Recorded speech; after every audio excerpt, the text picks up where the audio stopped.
Advancements in technology, shifting markets, and the gig economy are changing the nature of work. With this in mind, Harvard Business School Executive Education is launching a new program on managing the future of work. Based on the latest research into the forces reshaping workforce demographics, this program is designed to help employers remain competitive by thinking strategically about today's evolving business landscape. Learn more at hbs.me/future. That's hbs.me/future.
Our intro music is provided by Kevin MacLeod at Incompetech.com.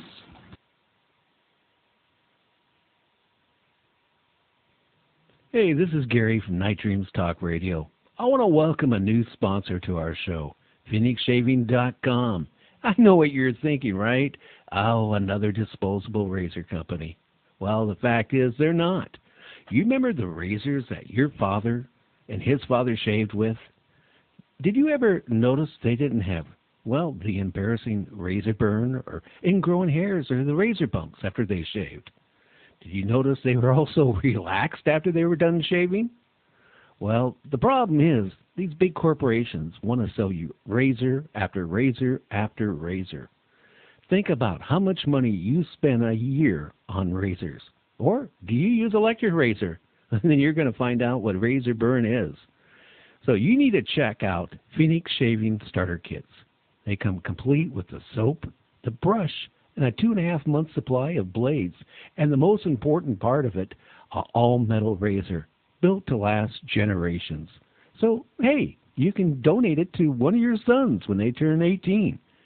Check out PhoenixShaving.com and tell them that Gary from Night Dream said, hey, I want one. That's PhoenixShaving.com now.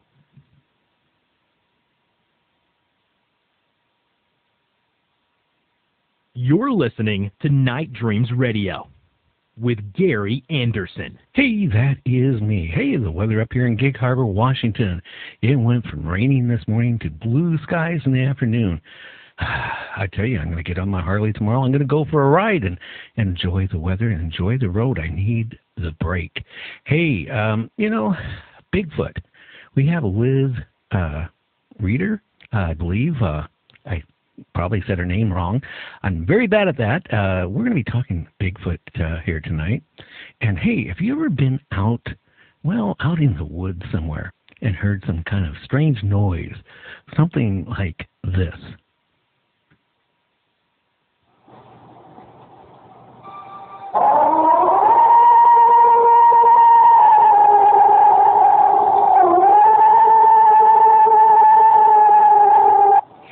Well, if you have, I'll tell you what I would do. I'd run as fast as my fat little body would take me. I ran into a Bigfoot with a friend of mine back in 2002 up in the Canadian Rockies. You think I would ever go back in the woods after that? I'll tell you, no.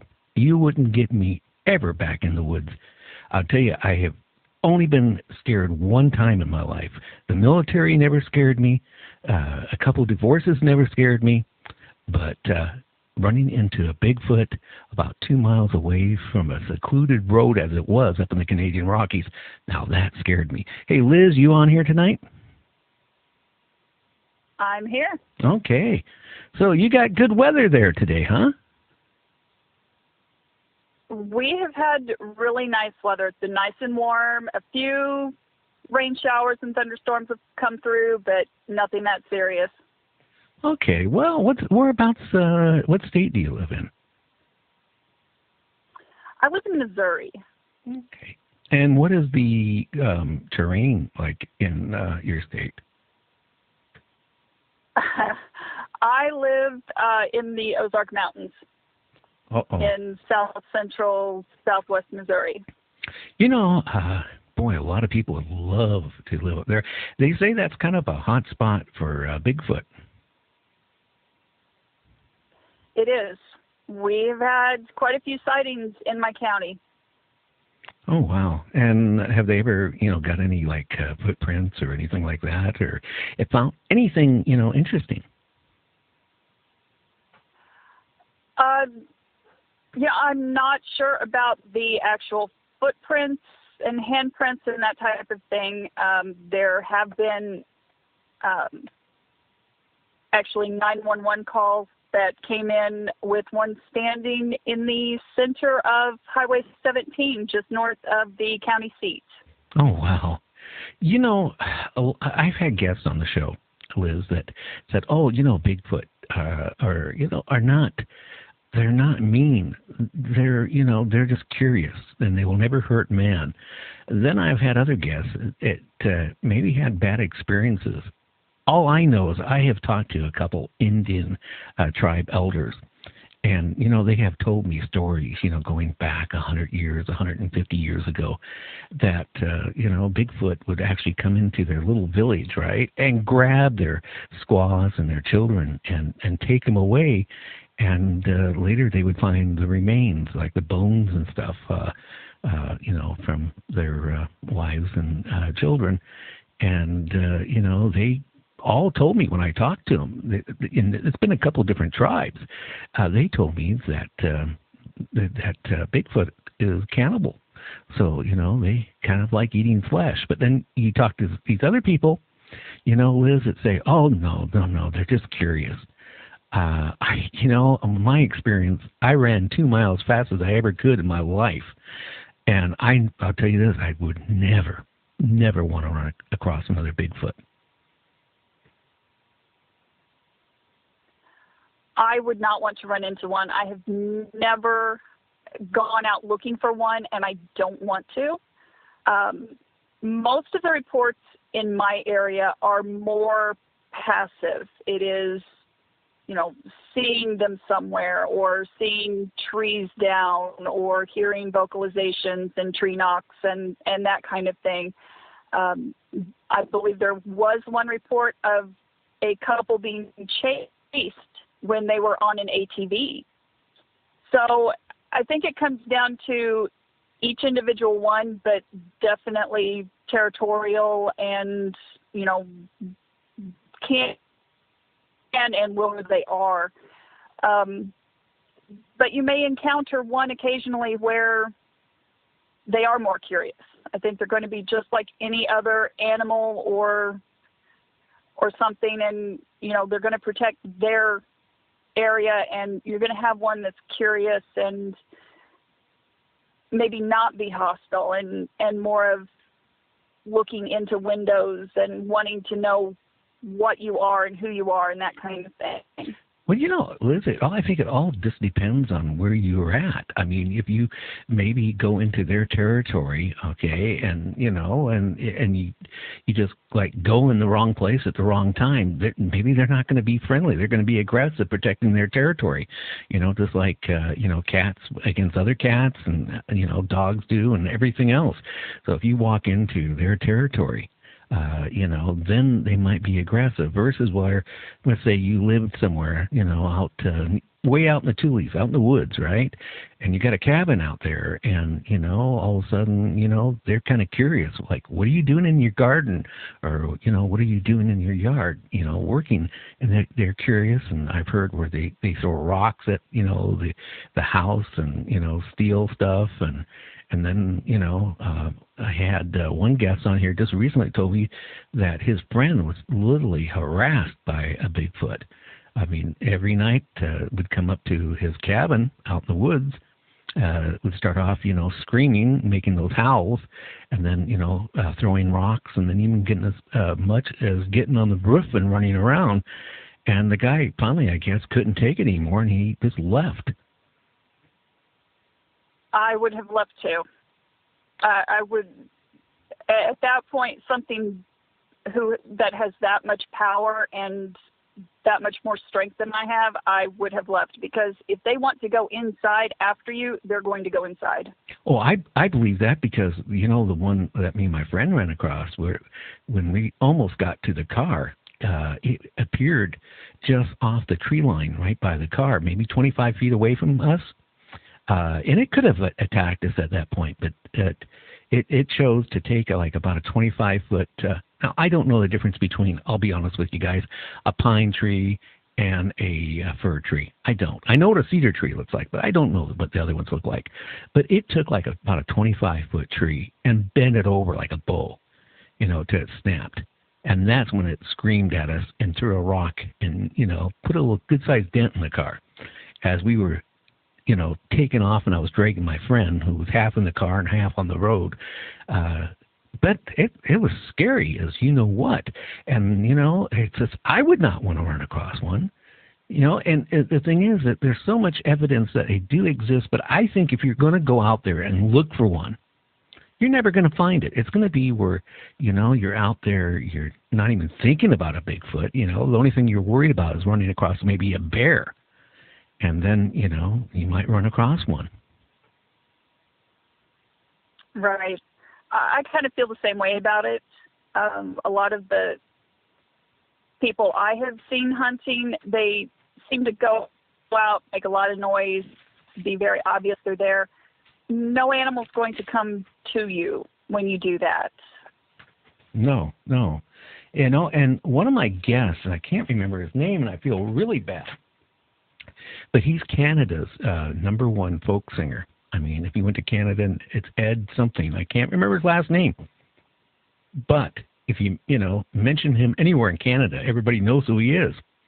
And he was on my show, and he was out one day out in the woods, a few miles from his house, with his dog.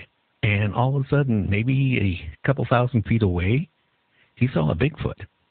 And, he described it the same looks, what I remember, the same height.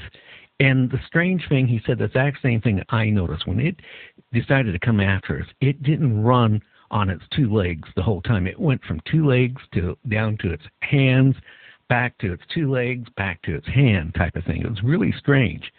And that's what he said. And he said that Ed Romaines is his name. He said that it actually chased him for quite a ways, and then he turned around to look again, and it was gone. And he was really, quite concerned about it, enough where he got a hold of the police, and the wildlife authorities all came out to investigate the whole area. Mm-hmm.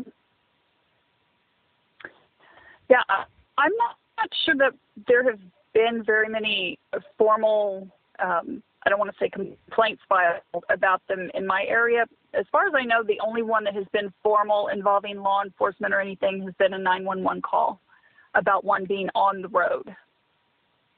Well, that'd be bad enough, Yeah, it was kind of interesting. Apparently, it had come up from the creek that runs beside the road and had managed to make it to the center line, and there was traffic both ways, and it could not cross any further. And they got several 911 calls and emergency calls about this thing standing in the road. Yeah, and I bet that thing was freaked out with all the cars, and I'm sure the people in the cars, behind the steering wheels, were just as freaked out as that creature was. Oh, I'm sure they were. Well, it gives you a lot of respect for nature, I'll tell you that. I mean, there's a lot of things out in the woods, not just Bigfoot. I mean, bears, you name it. That's one thing. When we ran across that Bigfoot, we got scared. We drove. We were out in the middle of nowhere up in the Canadian Rockies because we were doing pictures of ghost towns and stuff like that. About 15 miles or so away from where we saw the Bigfoot, where it chased us, we found a little store and we went in there. We were really shook up. The guy, behind the counter, started talking to us, and he goes, "Why are you guys all keyed up like this? What happened?" I mean, and we told him we saw something big, and he goes, "Was it a bear?" And I go, "I'm not sure." And he goes, "Well, there's been a lot of reports of bears around the area, but there's also," he said, "Bigfoot activity in the area." And as soon as he said the Bigfoot, I mean, like my mouth just dropped the jaw, And then he went so far as saying that they can't say it was all bears, but then they said there's been up there, I guess a lot of people going hiking and stuff like that in the summertime, and they would find eaten remains of some of those people that went out hiking. Now, some of it, like he said, was bears, but then some of it, he said, that some of the authorities around the area were saying they can't believe it was a bear. They really thought, Bigfoot. But till you actually see one or capture one, I mean, it's really hard to sit there and say, hey, that was a Bigfoot. Right. Yeah, where I am, we have bears, mountain lions, coyotes, just about anything you can imagine out in the woods. So, we always, hopefully most people anyway, are very careful and pay attention when they go out. Well, one thing that person at that little store told us, he says, don't use bear spray. And I go, why? He goes, actually, most of the time if you run across a bear and you got a can of bear spray and you spray it on the bear, it's just going to make the bear all the more angry. And so, I mean, I don't know. Myself, I feel more safe. I got 2 acres of cedar trees on my property, but I'm the only one in the area left with any trees. And I'm happy because I know I don't got any Bigfoot. I don't have it. Well, I had bear when I first moved here 20 years ago. Don't even have bear. I hardly ever see a deer anymore. So I feel pretty safe. I live on 35 acres, mostly wooded, and I'm surrounded by farms. So I'm I'm in prime Bigfoot area. Well, how about stories in the area? Is there any good stories you can share with us at all about, anybody, your neighbors or anybody, talk about, things strange that was happening on their property, or, if you got that many acres, I mean, you're open for anything, bears, Bigfoot, rabbits even. As far as Bigfoot stories, one, which is actually what led me to write the book series that I did, was on the base, and it took place, I believe, in 2013. A soldier had just been transferred here, and this is his report of it, or as close as I can remember.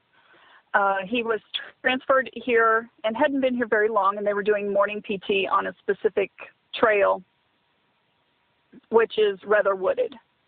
And he had made it to the back side of the track and had been hearing vocalizations and tree knocks and different things, and he kind of thought that it was other members of the group he was in kind of, messing with him a little bit because he was new. And as he proceeded to finish the trail, he started to come across rather large pine trees that were pushed down across it. And there had not been storms in the area, so there was really not a good reason as to why these trees were down. And he continued on and saw a couple had been moved out of the trail. So apparently the group ahead of him had come across these down trees and had moved them off the trail. And he finished the run for the morning and was with the group, and he didn't say anything because, he's new and he's thinking, why is all this stuff happening, And one of the soldiers who had been there for a while just popped off, well, looks like Bigfoot paid us a visit again this morning. And he just kind of looked at him like, that's what I was hearing. That would be kind of scary. And this is on the Army base. And about 2 weeks after I had read that story, I an alert popped up saying that particular trail was closed due to safety concerns after a black bear sighting. So instantly in my head, I start laughing and saying, that's it. The Army's hiding Bigfoot. That's the book. They've got something on the base and they escaped and they're hiding it. So well, they're not gonna sit there and panic the people, and say, hey, we think there was a Bigfoot on, the base, because that would scare a lot of people. Even soldiers, I'll tell you, like I said, I was in the military when I was young, and I tell you, it doesn't make me as brave as anybody else. No, and there was another one on the base years prior to that. It was in the late 80s, early 90s, I believe. And, they were doing training maneuvers, and a soldier and his partner encountered a Bigfoot on the base, and it started throwing rocks at him and different things. And, so there's at least two where soldiers are willing to come forward and say, hey, there's something on here. Well, that's like the same thing I always have heard, with my different guests I've had on here on Bigfoot and everything I've read, because I've done a lot of reading on Bigfoot, especially, since 2002, believe me. That's one thing they have a tendency doing is throwing rocks. They also have a tendency of, pushing trees down and marking their territory. Mm-hmm. So, that would be one thing, I would be really concerned of. I had a guest on here about 2 weeks ago, and she has written a lot of books. And in her first marriage, her and her husband used to go out and do a lot of hiking, with friends and stuff like that. And she said she kind of walked away from the group as they were resting, and something was throwing rocks at her. And the next thing she said, she saw a Bigfoot, but she was too scared to go tell her husband, because her husband was so controlling, she said, that he would never have believed her. But, it opened up her mind. But she felt, again, that the Bigfoot that she saw was not going to be aggressive. It was just probably trying to scare her. Mm-hmm. And with me, I am one that, because of my background, I want evidence. I want proof. So, I'm used to high stress. I'm used to seeing things that most people don't see. So I would hopefully think to, snap a picture of that, because I am used to the stress and the different things.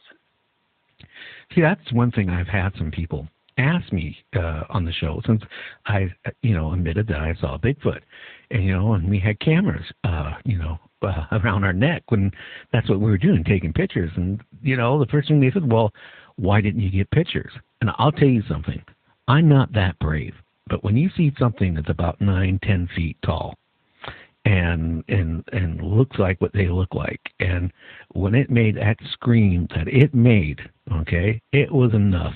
I'll be honest with you. I peed my pants. And I'll admit it now. That was a long time ago. But, just like my friend, he just got done doing his internship. He was a medical doctor. He just opened up a practice. He was just as scared as me. We just took off running like you wouldn't believe. No, I never thought about taking a picture. You know why? I thought about one thing: survival. Exactly. In my mind, that's something that's something most people don't think about until they're in that, possibly life and death situation of, and this thing's going to kill me if I don't get out of here. And your first instinct is to run, save your life, save your friend's life, get out of there. I didn't even think about my friend, to be honest with you. I thought about one thing. I wanted to get out of there as fast as I could. I'm sorry. Right. It's just like a lot of people like, oh, why didn't you get a picture of a UFO? Why didn't you get that picture of this? Why didn't you get... Well, unless you're in that, and it's a lot of stress. And when you're into It you don't think about that. You're all your mind does is go into the survival mode, okay? Now maybe there's some people out there that wouldn't. They would grab their camera and start taking pictures, and maybe they'd find the camera laying out there in the woods, 10 years later. But I don't know. I do Bigfoot exist? I can honestly say, unless a bear had a head transplant and grew long arms and weird looking legs, they do exist. It's just too many. I saw one.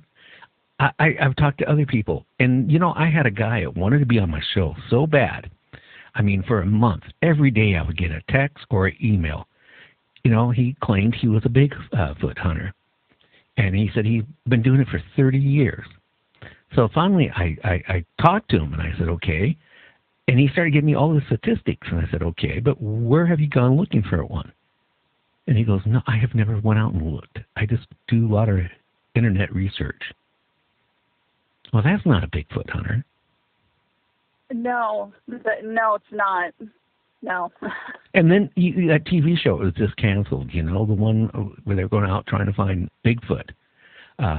Which, no offense, if you want to sue me out there, guys, if you're listening, I mean, how are you going to go find a Bigfoot if you got a TV crew going with lights, cameras, and you got like about 13 people following you around, find a Bigfoot making all that noise? It isn't going to happen. No, it's not. And I like I said, I've never gone out and looked for one.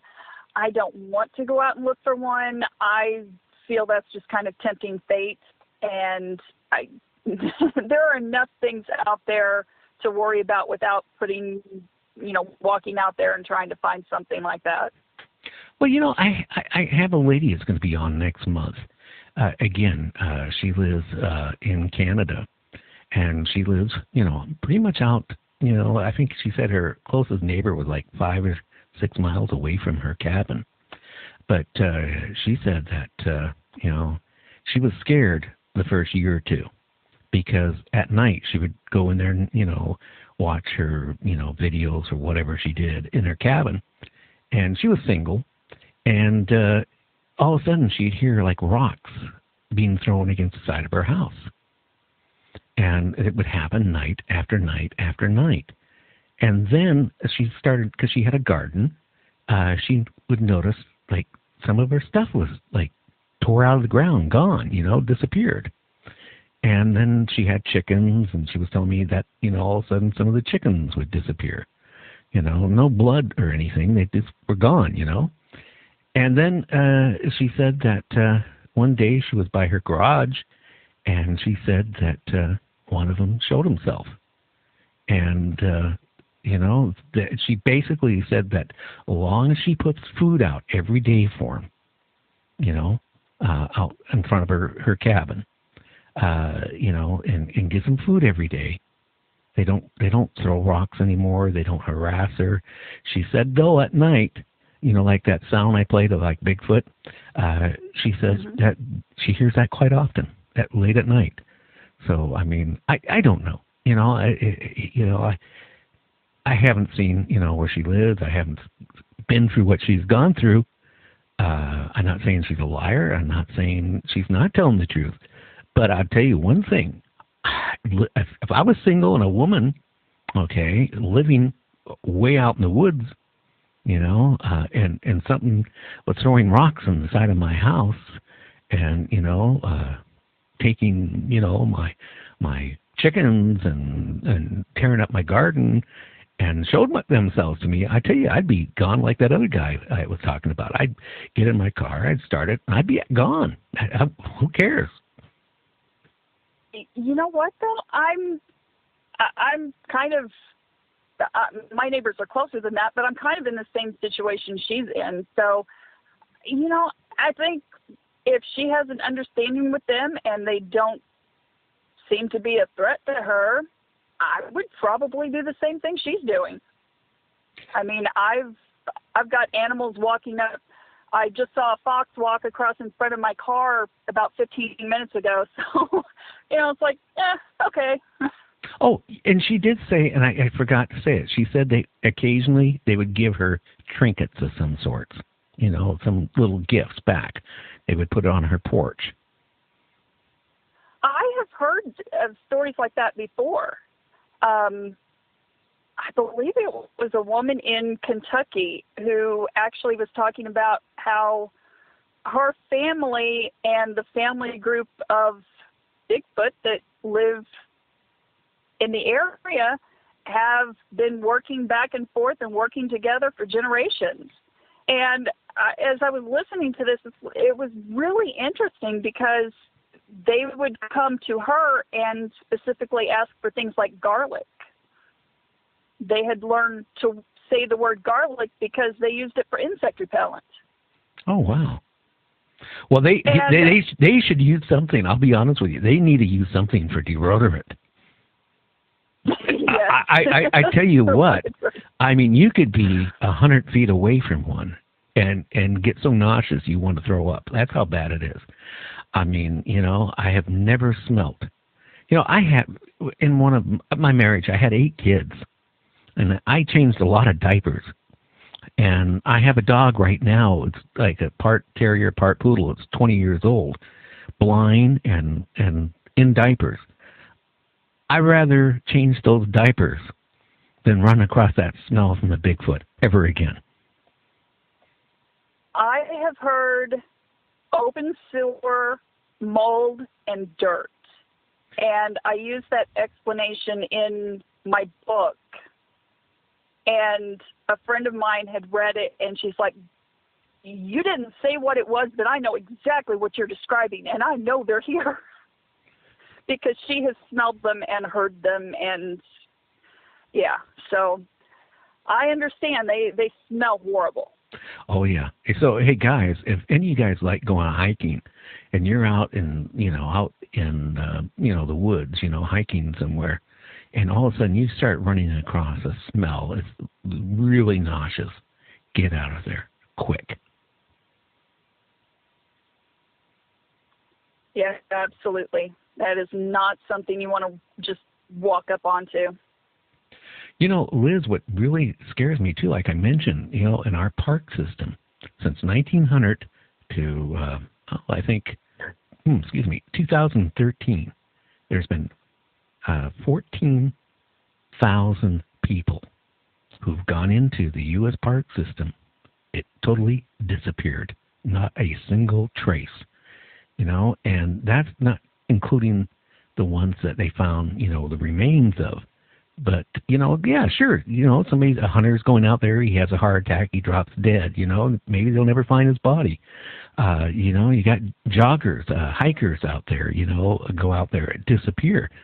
No trace, people committing suicide. Maybe back years ago, I guess, maybe growing marijuana out somewhere out in the woods or something like that. Or, those mushroom things, and you run across it, maybe they off you. I don't know.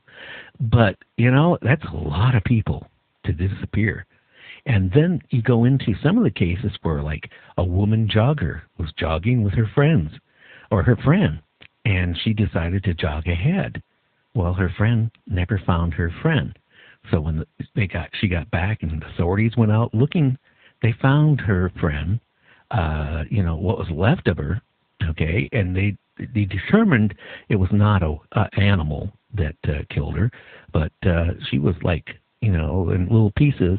Her clothes were kind of like over here, and her body, what's left of it, was over here. Then there was a case of a 5-year-old boy. The parents went out camping. The father was, putting the tent up and talking to his wife, and maybe for a split second or so, wasn't paying attention to their 5-year-old. The 5-year-old disappeared.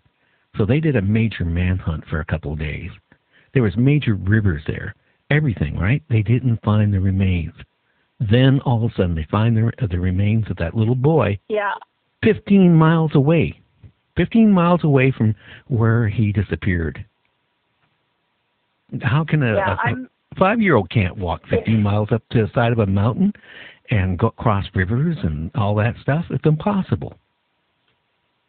No, I'm familiar with the the 5-year-old boy disappearing. And that is one of those cases that just is baffling when you look at it and go through the case files and look at the different reports. There's no good explanation as to, one, how he could disappear that fast, and two, how he could get so far away without assistance of some kind. Yeah. The jogger, I'm not familiar with. Yeah, but it's not just that. There's, cases where hunters went out and one of them got separated. Again, they found the remains of the hunter, a few days later, with his gun, right there, and, part of him there and part of him over there. Again, it was not like, a mountain lion that did it or a bear. And it just strange things, and then some people talk, well, maybe it could have been, an alien, because supposedly there's aliens, that are, cannibals, walking on our earth, along with the Greys. That's supposed to be nice. I don't know. So, hey, maybe the Bigfoot's tied in with, I don't know. It's strange.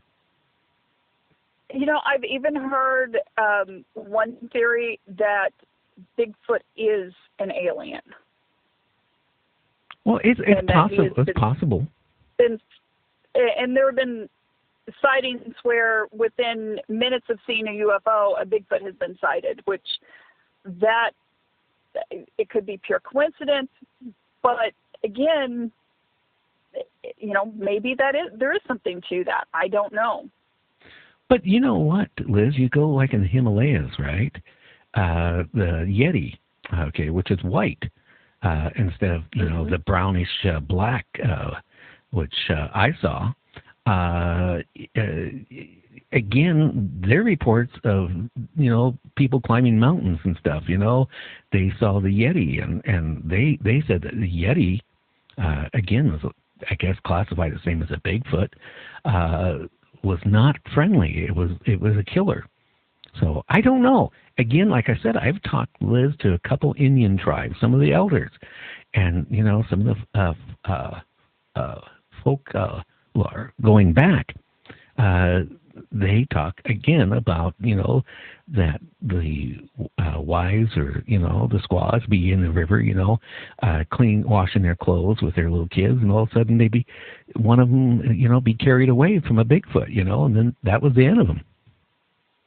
Mm-hmm. Well, there are reports all over the world of Bigfoot-type creatures being aggressive and attacking, and anything from attacking people who are out hiking to going in and attacking villages and ransacking homes even. So it's possible. I don't discount anything completely. I don't know. I mean, like I said, myself, it showed aggressive, being aggressive towards me and my friend. And it wasn't, where it just screamed at us and then, it ran away, and it stayed there. It made a point of coming after us. So, I mean, if it was just trying to scare us, I don't know. Like I said, if the car wasn't where it was at and I didn't get into it and start it, and then my friend was getting in the car and I was dragging him, I mean, I think if it got that close to us that fast, and if we would have to go any farther, I think I would not be talking to you right now. I just really strongly feel that. So that's, the people are naive.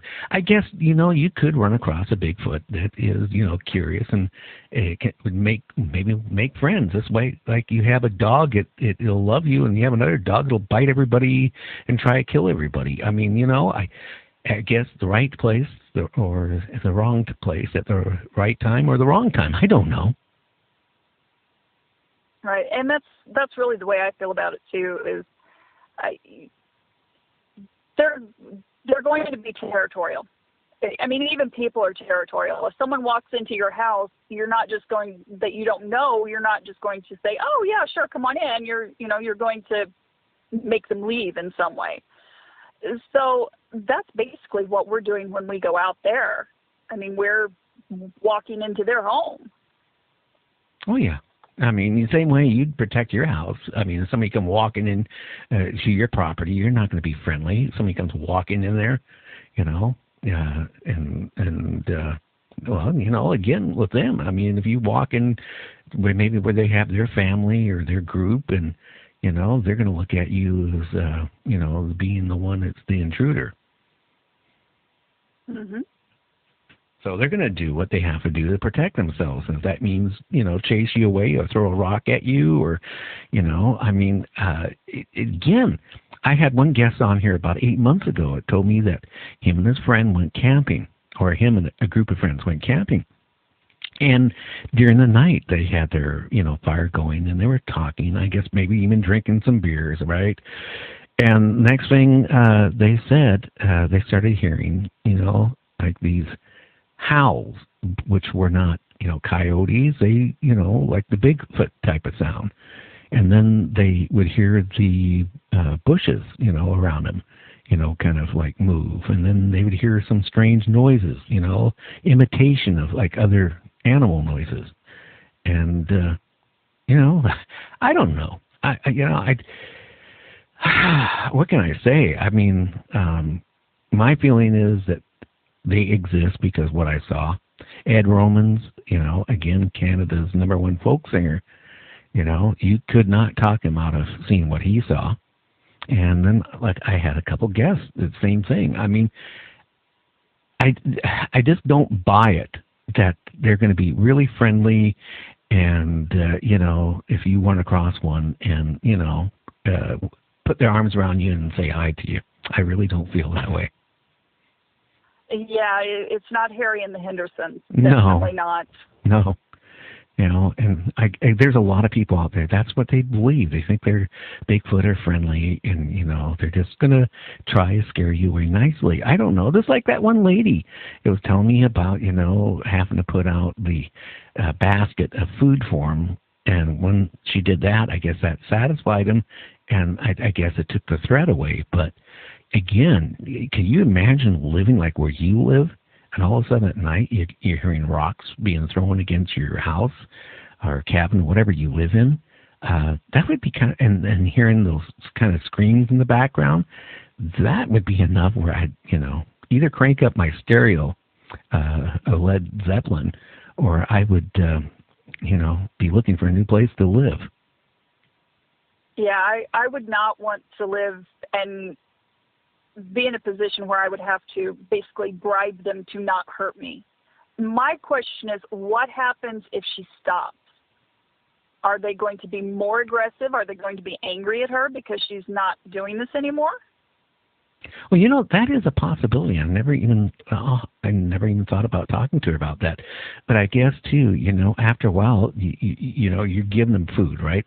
They don't bother you, right? By, you know, throwing rocks on your house and scaring you, right? So you're giving them food. But maybe if you just all of a sudden stopped, they're going to be angry because they don't realize why you stopped. All they know is they're not getting the free food anymore.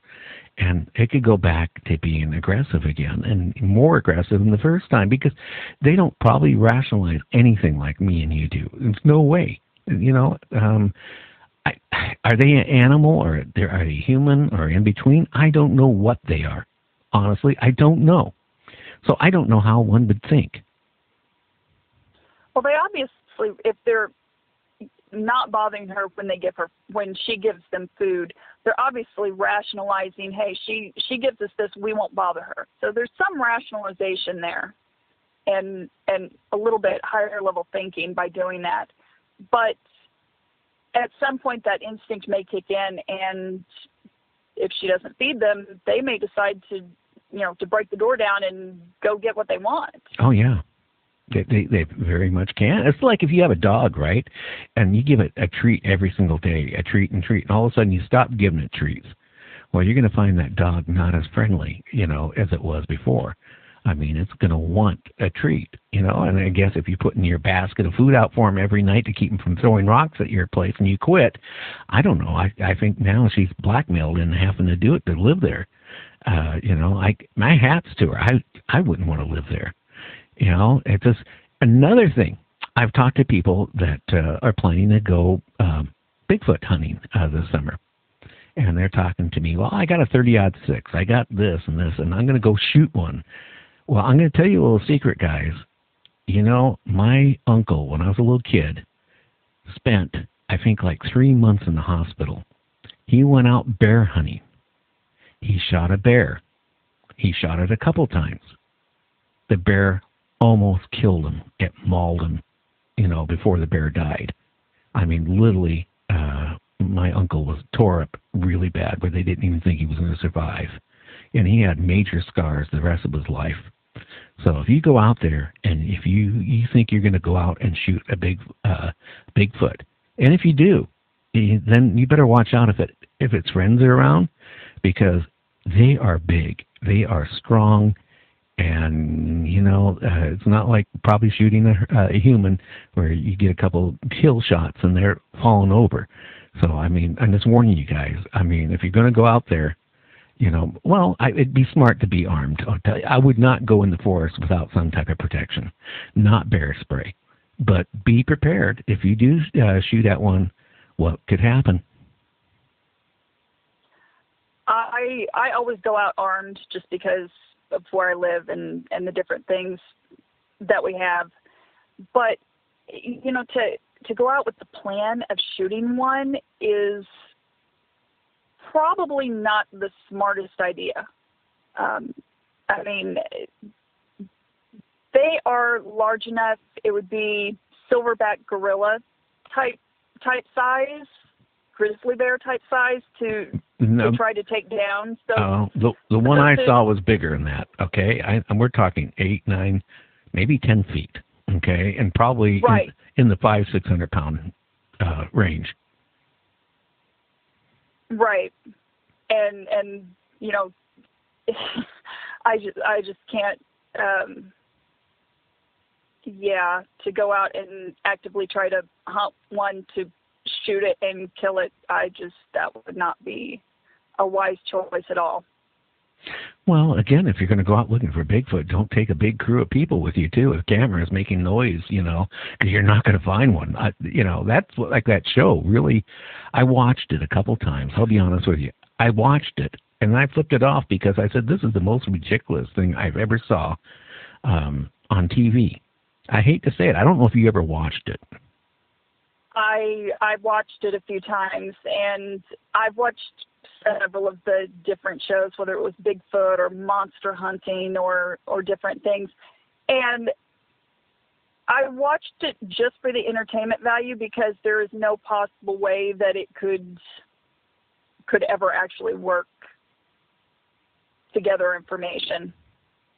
No, you wouldn't find anything. They'd be long gone. I mean, if you were looking for a Bigfoot, you know, making all that noise, they're going to be long gone, especially with a big group of people, you know. And in fact, one of the stars of the show even said the same thing. They just did it, he said, for the money. Mm-hmm. So, I mean, you know. And when you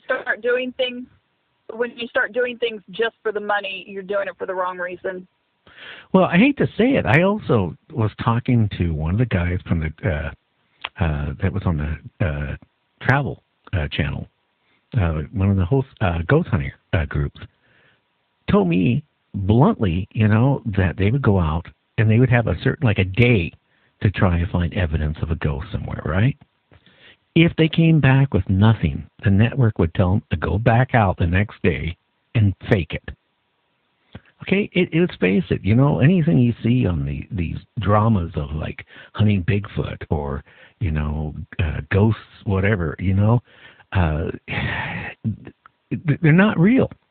It can't be. You know, I've interviewed a couple ghost hunter groups, and the last one I had on, the guys I seemed really legit.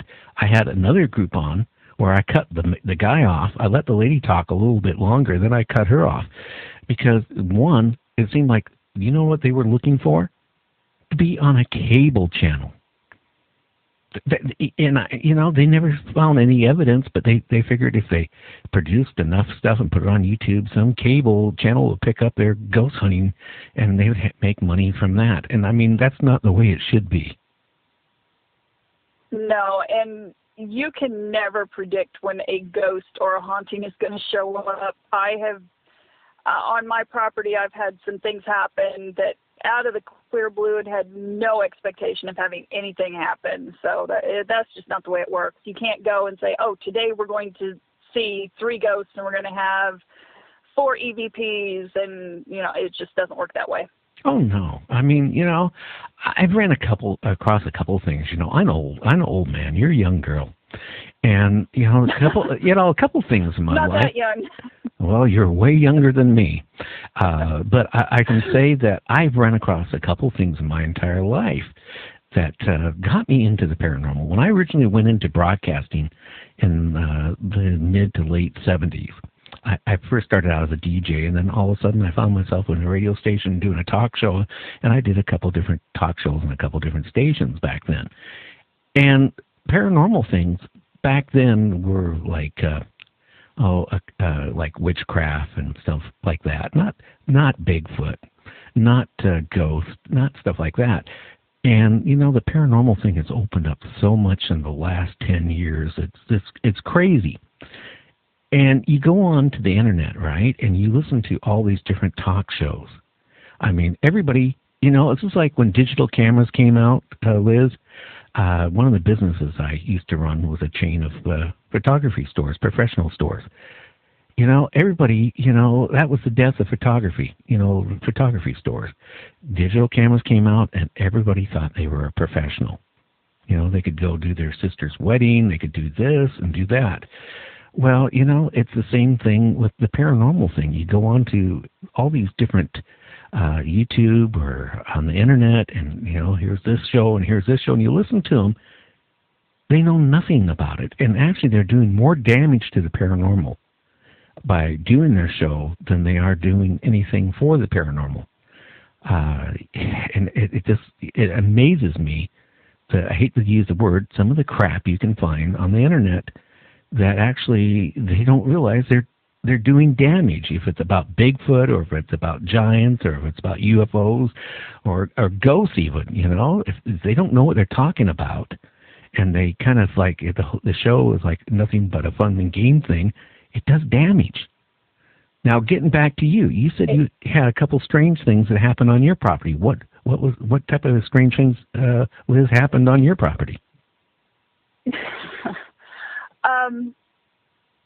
One of the first things that I personally had happened, I had gone outside to feed our horses and was putting the feed bins on the gates so they could eat. And out of the corner of my eye, I see what I thought was one of my son's friends walking in a space that is between our house and our well house, walking across the yard and out of my line of sight. And I even turned and looked, and it looked like a young man wearing black cargo pants and a black hoodie.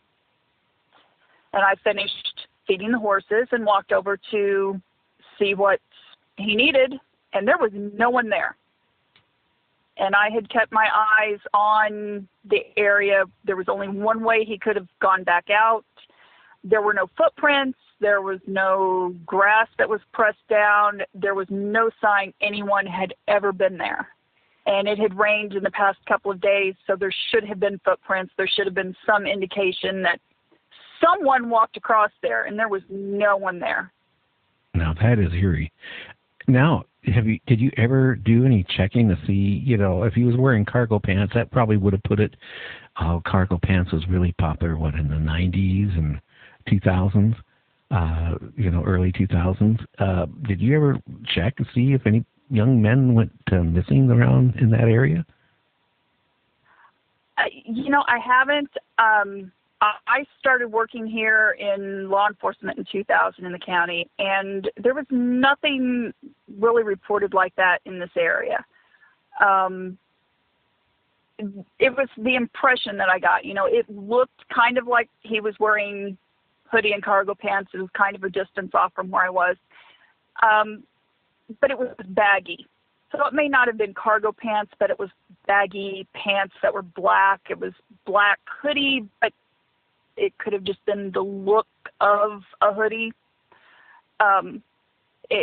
But I haven't looked for records, but as far as I know, there's nothing that would account for that. Oh, maybe like maybe a runaway, kid. Maybe it was reported as a runaway, and maybe something happened. And, I hate to say it, maybe a spirit is roaming around the area where something happened to him.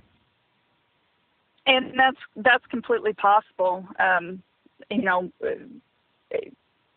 We have, unfortunately, an incident where remains of a child were found in an area across the other side of the county, that the child had apparently been there for many, many, many years and had never been reported missing. We have no idea who the child is. So, it's completely possible that something like that could have happened.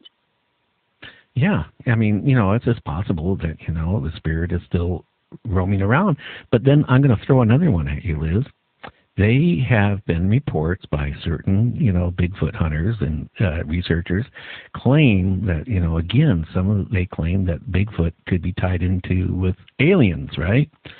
That they can actually, change their look. So maybe it could have been a Bigfoot, changing its looks to you, what you see as a human.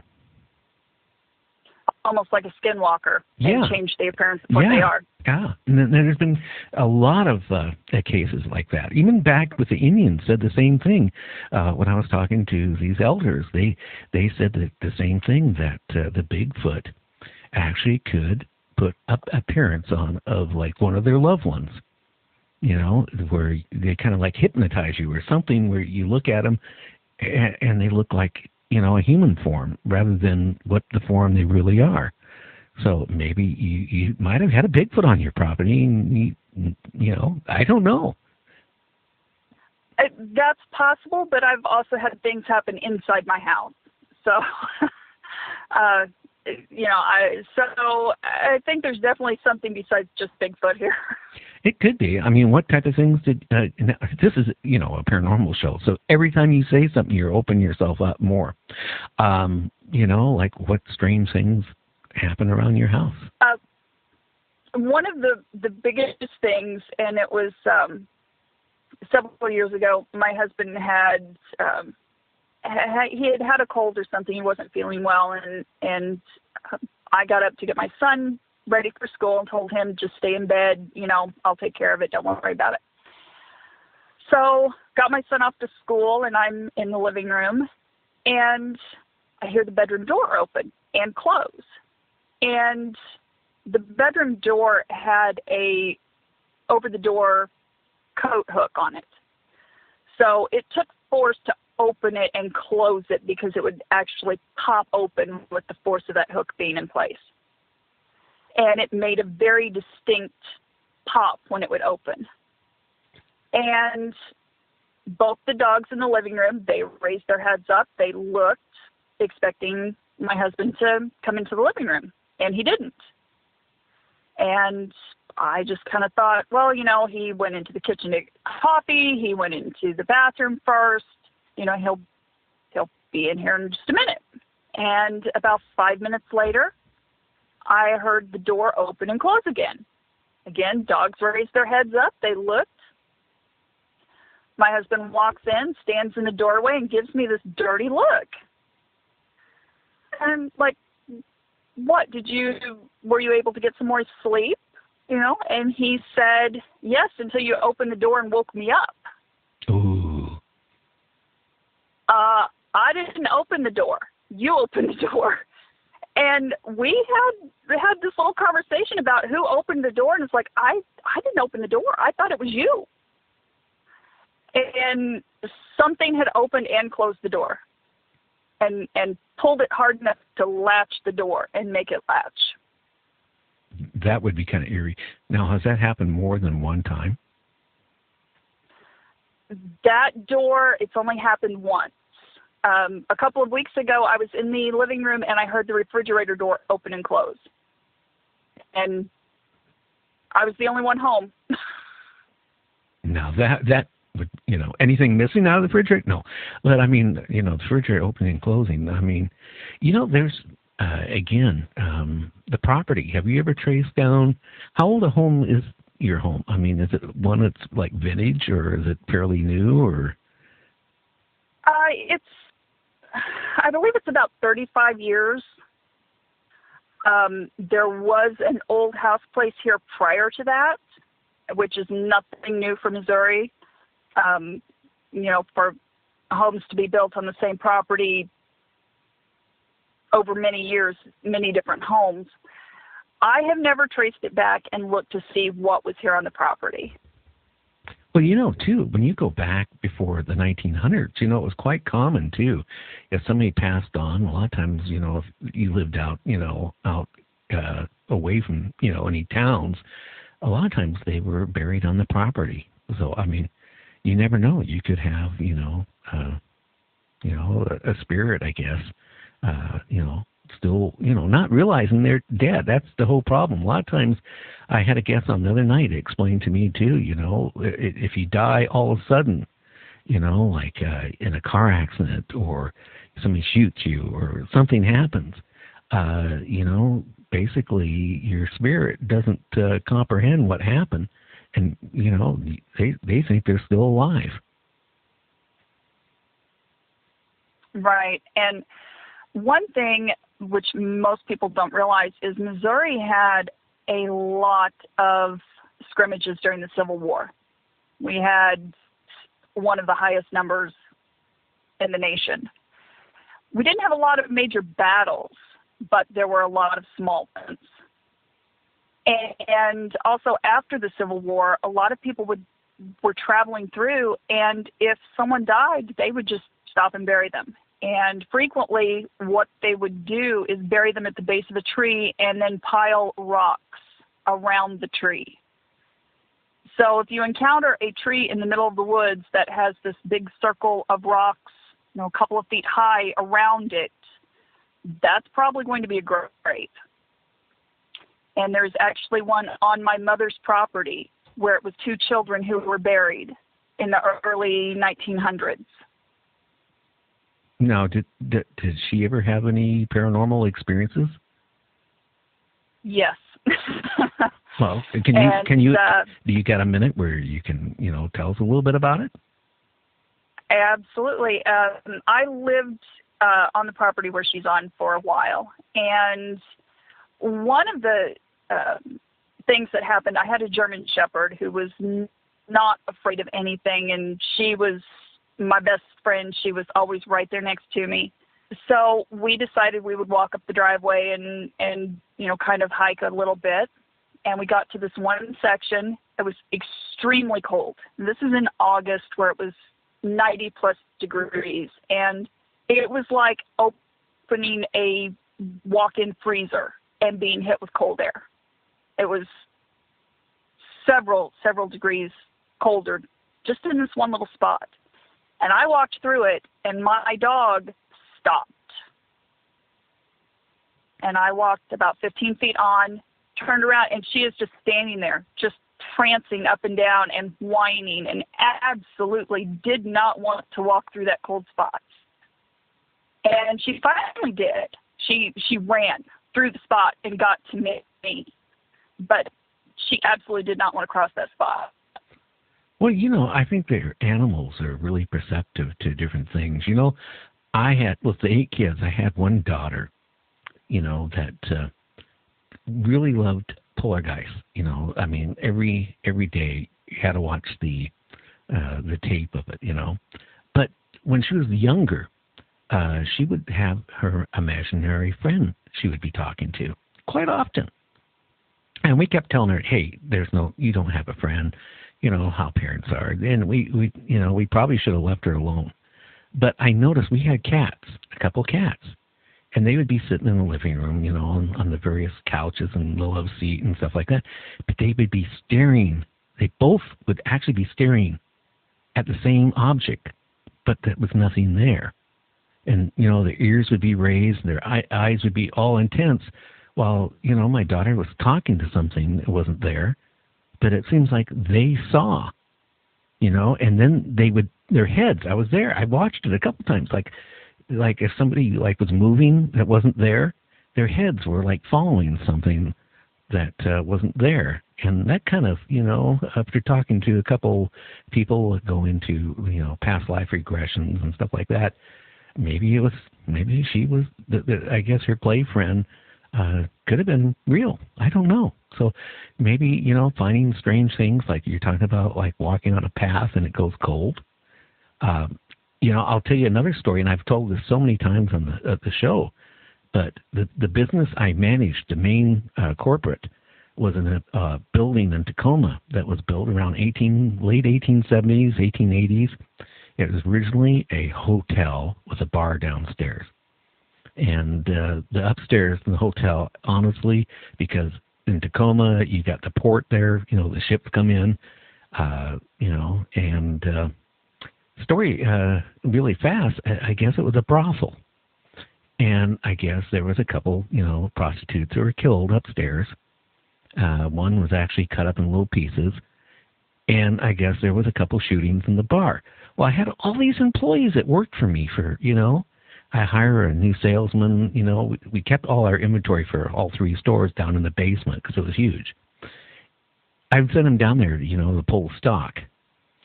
And they would come up and tell me that, hey, they saw things move, or they smelt something, or they heard noises.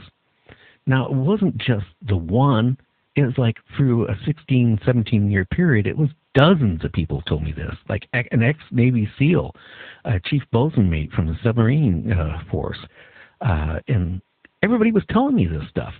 I never experienced it to probably like the 14th year being there. I went down there one time, kind of late in the evening, and I walked into, a real cold spot. I mean, really cold. And it was like maybe a foot area being ice cold, but it smelled like lilac. So strong it was nauseating. It reminded me of like the cheap cologne my grandmother used to put on. And I thought it was kind of strange, but then I went down there maybe a month later or so, and somebody tapped me on the shoulder to the point where it hurt. I turned around, guess what? Not anybody there. So I do believe. Yeah. I believe there's strange things out there that I can't explain it. Oh, absolutely. I basically grew up in a haunted house, along with everything. So, and it was a house that we built. So it wasn't a matter of anyone had ever died in the house, but we would be downstairs and we would hear footsteps upstairs, like boots or someone walking. And there was no one upstairs. So I've never been physically touched, but I have definitely heard things and seen things fall off of shelves and different things that should not happen. There's no logical explanation for it. Well, the house doesn't have to be where somebody died in. It could have been, maybe what was there before that house was built, Another thing, back at the turn of the century and going back before that, it was common, right? Somebody died. They took the body, right, and they put it in the, a coffin in the a parlor. And, for all the relatives and friends could come over and view the body and show their respects. I don't know. It's just, when does the spirit leave the body? Is it when somebody dies, or is that spirit there, with the body for a while? Maybe they can't distinguish that they're dead and they're seeing themselves. I don't know. I mean, I don't want to find out. Yeah. That's something I wouldn't want to find out, Well, the property that I grew up on, my parents had a very strange incident when they were first married and they were living in a different house on the property. And they looked out the window and they saw a man on horseback under one of the trees. There was a large oak tree that was kind of in the side corner of the yard. And they thought it was one of the neighbors who was looking for cattle or something that had gotten out. So they went to the door to go see what he needed. And by the time they got to the door, there was no one there. And they walked out thinking, maybe he saw the cattle and, went off to the side of the yard or something. And there was no one there. There were no hoof prints. There was nothing. And again, it rained rather recently. There should have been hoof prints or something, and there was nothing there. I don't know. See, I have my philosophy that people can go in and shift in and out of time because there's no such thing as time. So, I got a funny feeling maybe things could be, maybe some of it is not even ghost. Maybe it could be, shifting from one plane to the other or something. I don't even know, but it's just been too many, things reported like what you're talking about, and then you go back and you try to find it, it's strange, and again, maybe even you don't even have to have something happen on your property. Maybe you went somewhere and something maybe followed you home. That's always a possibility too. I mean, there's cases of that. I had a mystic on my show again back about 7 months ago, and she said she did a cleansing at somebody's house and all that stuff, and all of a sudden she went home, and all of a sudden the next day, right in front of her boyfriend, she was getting scratches down the leg where they were bleeding, and she wasn't doing it. And first her boyfriend accused her of doing it, and then she goes, look, and he saw it happen right while he was talking to her. So I don't know. There's a lot of strange things that are just totally unaccounted for. There are. And it's, it's ghosts, it's cryptids, it's really all types of paranormal activity there's not a good explanation whether it is a ghost or is a Bigfoot or, aliens or whatever. Well, what's bad is if you ran across a Bigfoot or you had some type of weird paranormal thing where it was, you felt life-threatening, right? So you call up your local law enforcement. You know what they're going to label you at? You can tell everybody. I mean, if I came up to a law enforcement officer and said, I saw a Bigfoot, okay, what would you think? Well, I was a police officer for 16 years, so... Well, what do you think, though? My background in that's a little different than most. Okay, if you didn't have a background and you were just in law enforcement, okay, and somebody came up to the story with you that, hey, they just ran across a Bigfoot or this happened, what would you think? What would you label that person?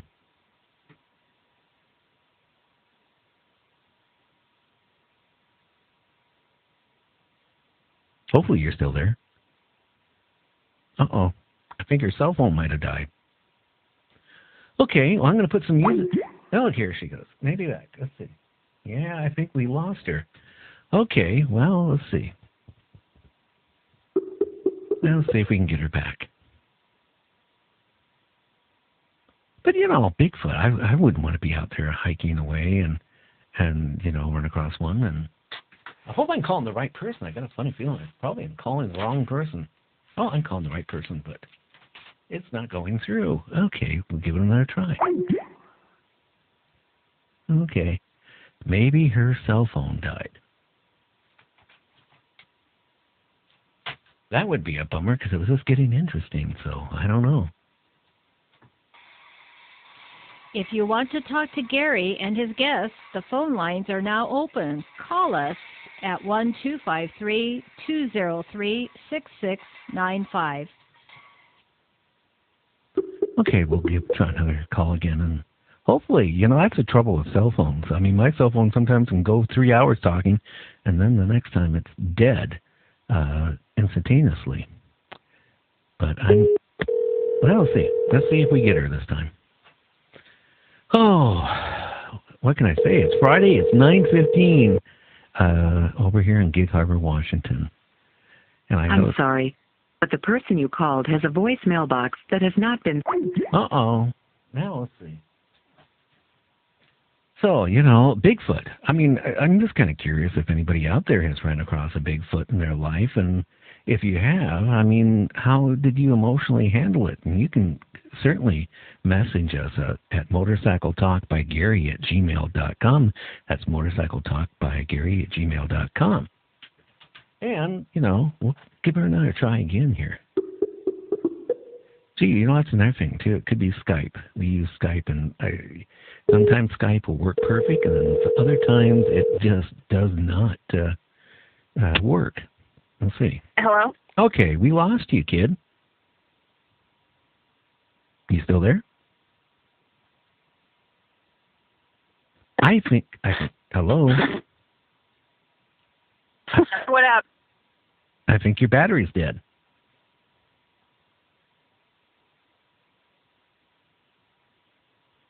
Well, I'm going to put some music on and see if we can get her back.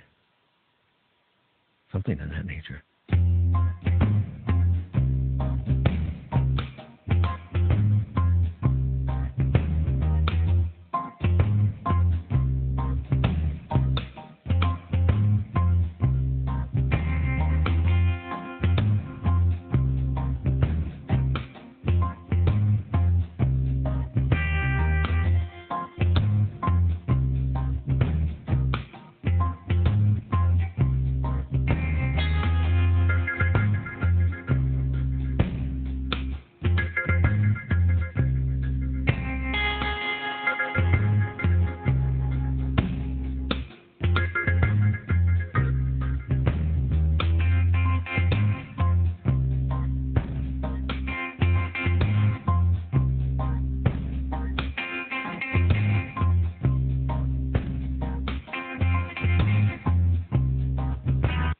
Okay, let's try giving her a call again.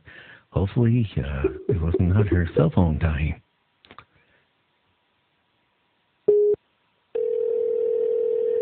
But, what can I say? It's Friday night. Hello, Liz. Yes, I can hear you. Okay, I don't know if it's my Skype that died or is your battery going dead on your phone? My battery's good. I made sure it was before I ever took the call tonight. Well, maybe it's our topics, okay, that we're talking about. Could be. Oh, it's funny, too. I had an ex-DOD agent on my show, and he said, Gary, watch what you talk about on your show, because, if you say the wrong word, it's being listened to. If you say the wrong word, it automatically kicks in the computer to start recording you, and the next thing you know, he says you got somebody listening. It's possible. Yeah, just certain words I guess you can't use. But I mean, again, going back, in law enforcement, I mean, I just got a funny feeling if somebody came up and said, "Hey, I was attacked by a Bigfoot," or I'm not talking if you live in like L.A., for example. Well, in L.A. you never know. But I mean, if you're living out somewhere, in North Carolina or Tennessee or where you live, or even in Washington and Oregon, way out there, by the mountains and stuff and the woods deep in it. I'm just wondering what, if you went up there and said, "Hey, I ran into a Bigfoot and it was aggressive." Would law enforcement take it seriously and investigate it, or would they just act like they are, being interested and then, wait till you leave and laugh?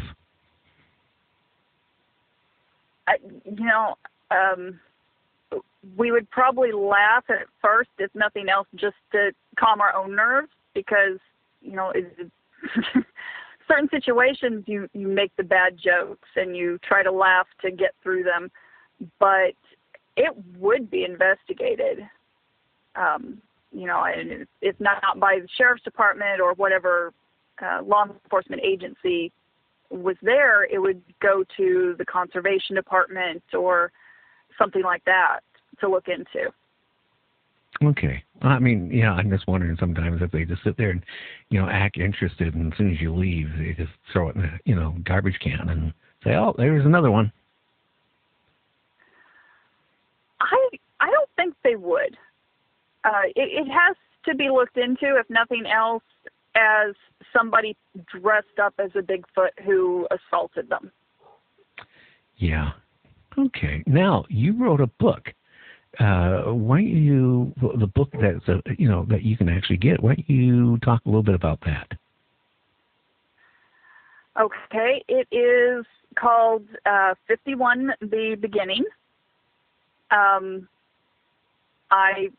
set it here in Missouri, outside of a military base. Big shock, since that's where I live.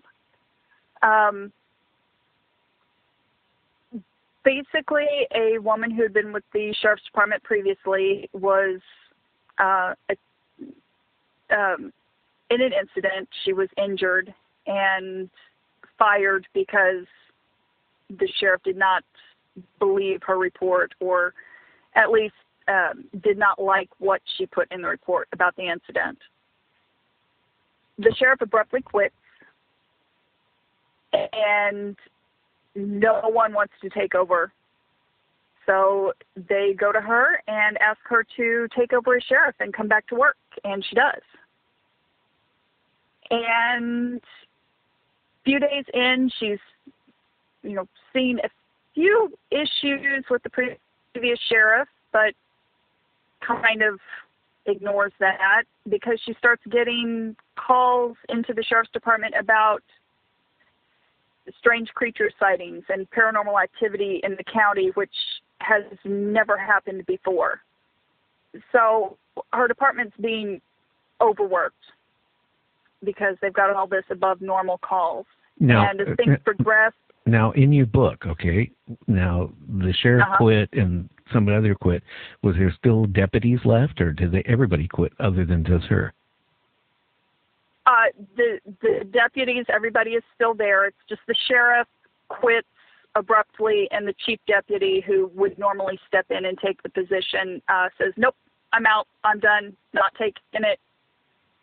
Okay. So that leaves them with trying to find an immediate replacement, at least temporarily. Okay. So as all this continues, the sheriff's husband, who works on the base,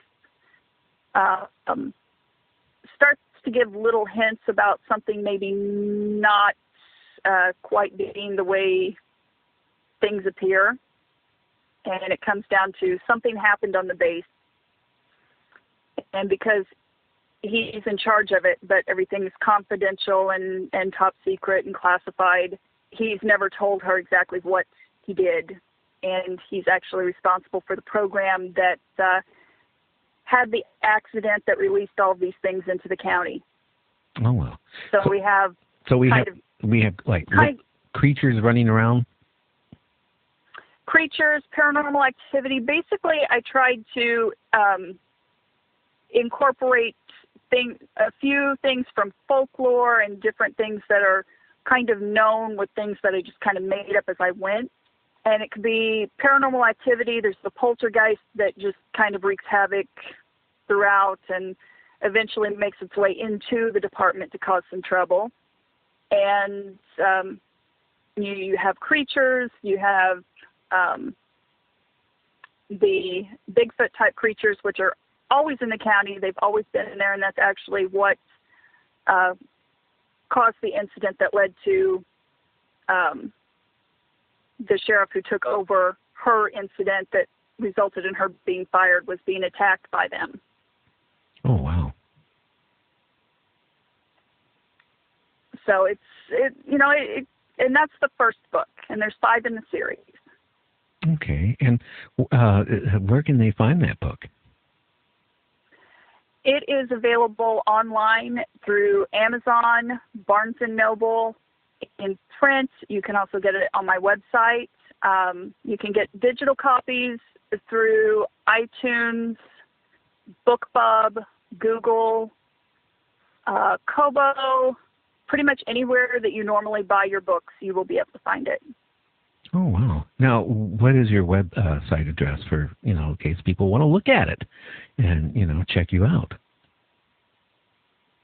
It is lizreaderbooks.com. Okay. And how's the book doing out there? I mean, I mean, right now, anything paranormal is like hot. It's okay. It hasn't been out that long. It only came out in October. So it took a little over a year from the time I came up with the idea to actually have it in print. Okay. So basically, the sheriff quit. The chief deputy also quit. She was put in charge. Okay, so there's now these poltergeists roaming around in the county. Creatures, Bigfoot. Now is that probably? You name it, she's having to deal with it. Now is that mainly the reason why the sheriff and then the chief deputy quit, because they just didn't want any more to do with it because they were scared of it or something or like that? They quit prior to all of that happening. There's a whole nother reason they quit. They are involved in something else. Okay. And that continues on with the rest of the series. Oh, wow. And the next book, do you know what it's going to be called? It is 51 The Storm. Okay. Can you tell us just a little, teaser about it? Just a little bit? The idea behind it? They continue to find out more about how severe the situation is. They're thinking, even the sheriff's husband, who was in charge of this program, is thinking, okay, there's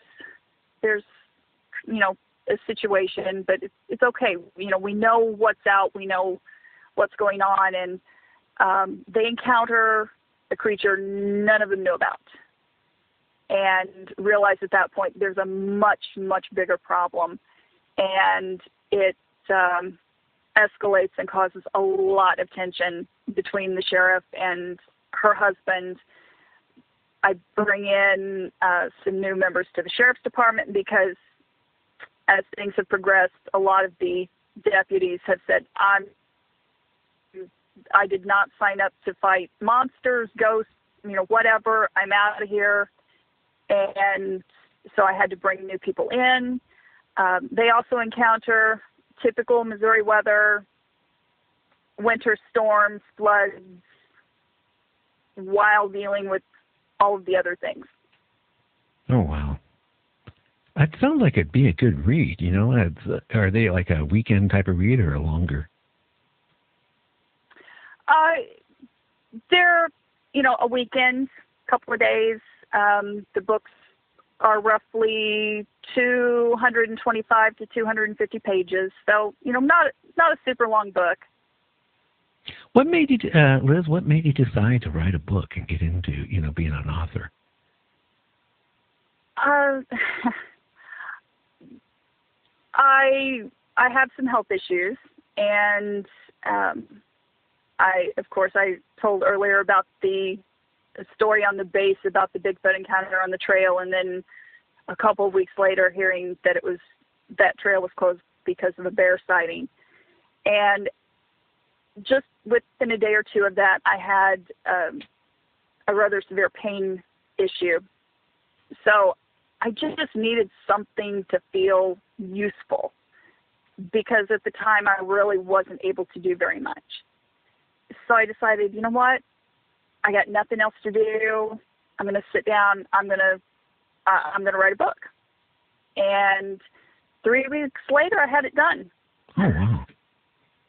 I've talked to people. I've talked to people that said it took them a year or 2 years to finish a book.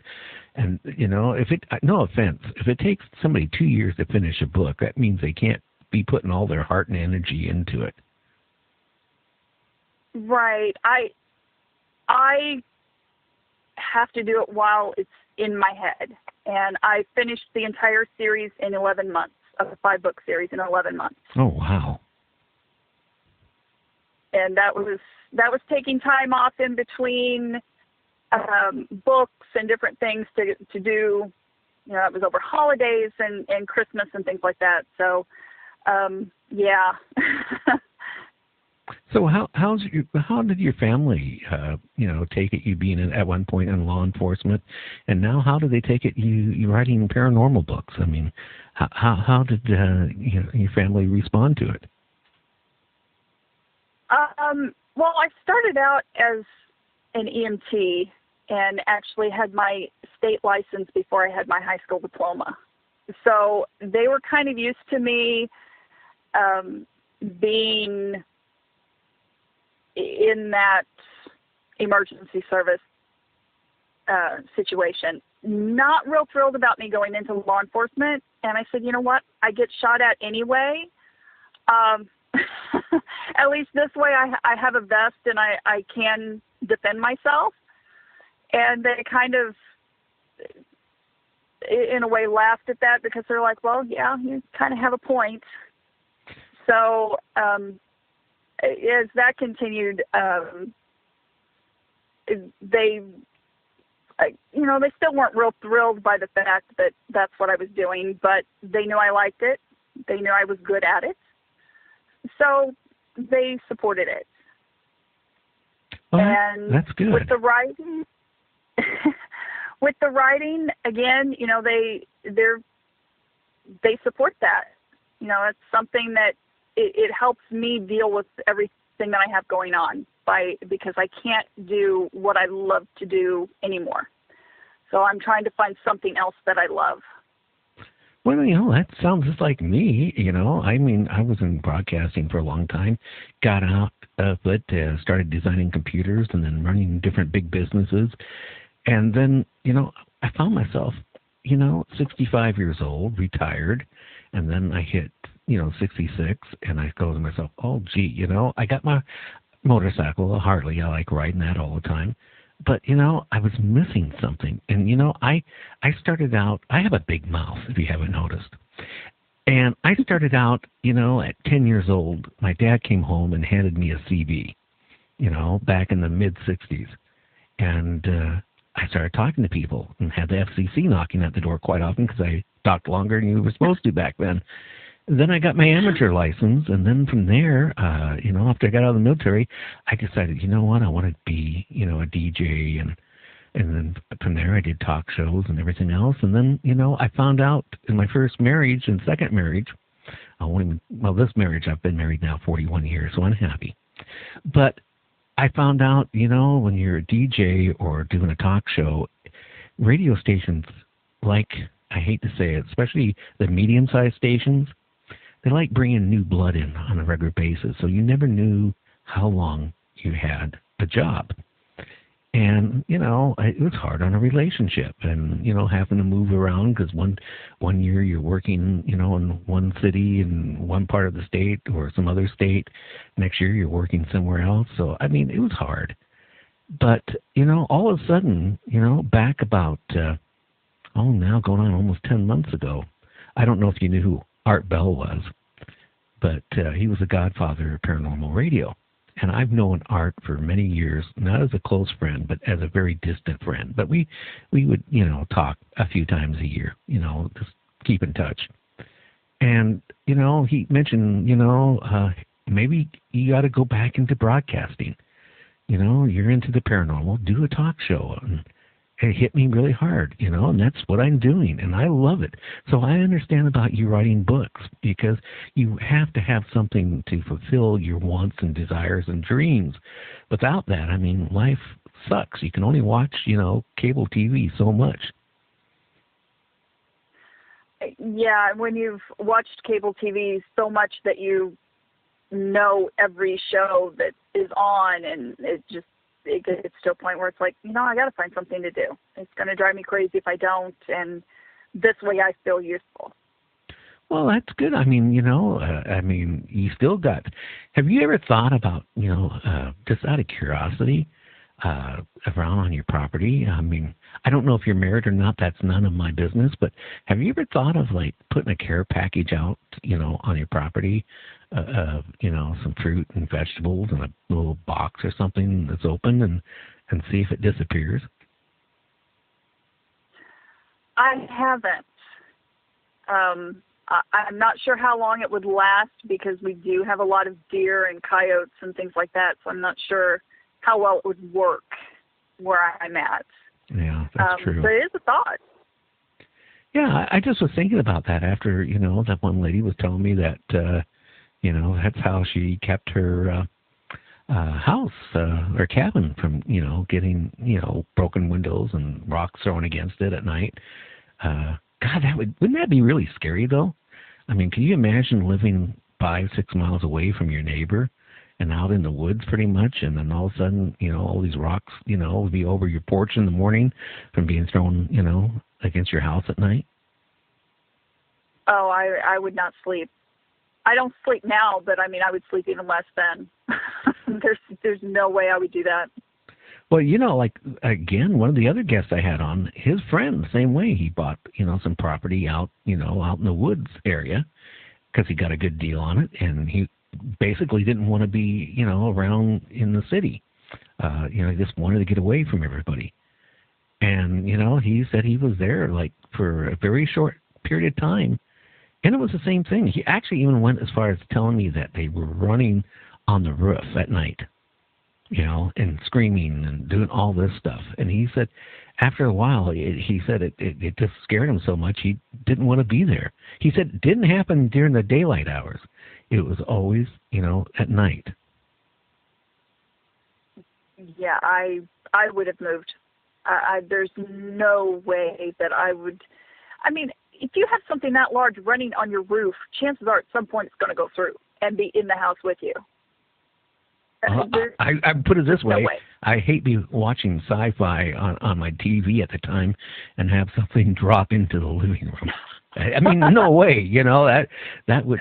Yeah, maybe for some of you listeners out there might really get a big bang out of it, but I tell you, I probably would have a massive heart attack and die right there on my sofa. Oh, I would be finding every weapon I had. There's no way. Nope. Now, you mentioned no. You started out as an EMT? Right. I actually had a friend many years ago with an EMT in Tacoma, Washington, for the city, or actually the county. And he told me that he had several times. It got to the point, he worked his way up in the fire department as an EMT. And then he just, quit. And I asked him, I said, why did you quit? He said, I couldn't handle some of the weird things that was going on.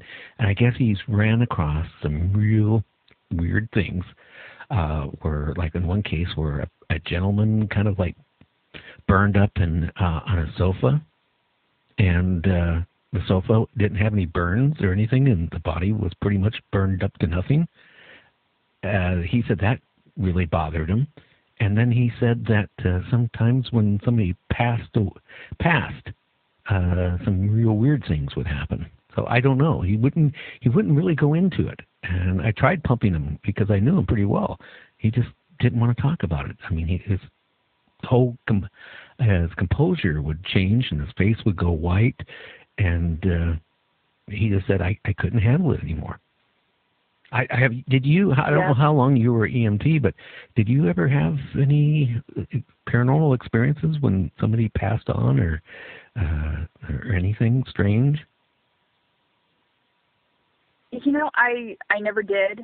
I was licensed for 10 years. I didn't really work that much as an EMT. It was it went along with the law enforcement and other things that I did. I've never really had any paranormal things happen when someone has passed.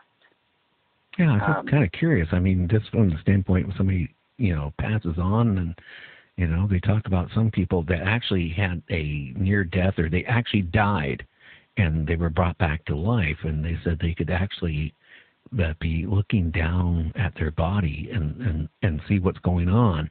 Or and hear people talking, and they knew what they were talking about, and it just, this makes me wonder, I mean, I don't know. Death is one experience I wish I would never experience. How's that? Yeah, I have heard that quite a bit with near-death experiences, people being able to fully give the full account of the entire conversation that was taking place while they were supposed to be dead. And the brain isn't supposed to be functioning, and yet they knew every word, they knew every medication, they could tell you everything that happened, and there's no good explanation for that. There's even been cases where, a doctor had a certain pattern or imprint or something on top of the hat they were wearing, and the patient, who there's no possible way they could have seen it, knew what that was on top of the hat of the doctor. So there's got to be something to that. Well, there has to be. I was reading about this one case where the guy actually, had his experience, right? He was dead, I guess, for a couple minutes. They revived him. And then I guess like the next day, he said that he saw himself hovering over his body. But he said he even knew what they were talking about, let alone he knew the music they were playing in the background. I guess the doctor had some, music playing, and he knew the song and all this stuff, And, he even heard the standpoint where I was reading where he said, hey, he's dead, we can't bring him back, and he heard all this stuff. So this makes you, really wonder, like, does your brain still digest for a minute or two or three after you're dead? Or, or maybe, I guess, what is a spirit? I don't know. Again, I don't want to find out. I mean, I always wish I could live to be 500, but it's not going to happen. Yeah, and there was actually a study done, I can't even remember when or where it was done. It was done many, many years ago. I'm thinking 30s, 40s kind of time frame. Someone decided to measure if the human soul, upon death, if there was any change in the human body in weight, and there was.